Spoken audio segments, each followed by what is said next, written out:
آپ سیدنا ابو بکر صدیق رضی اللہ عنہ کا وہ واقعہ لے لیں کہ رسول کریم صلی اللہ علیہ وسلم نے ایک دن پوچھا کہ آج تم میں سے روزہ کس نے رکھا ہے؟ سیدنا ابو بکر صدیق رضی اللہ عنہ کہنے لگے حضور میں نے۔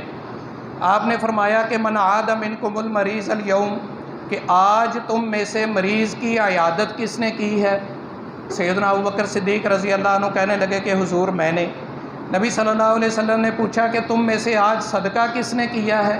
سیدنا ابو بکر صدیق رضی اللہ عنہ کہنے لگے حضور میں نے۔ آپ نے فرمایا کسی جنازے میں شرکت تم میں سے کس نے کی ہے؟ تو سیدنا ابو بکر صدیق رضی اللہ عنہ کہنے لگے حضور میں نے۔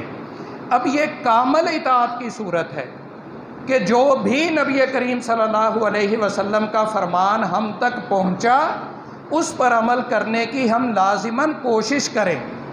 شریعت نے ہم سے کوشش طلب کی ہے، اس پر لازماً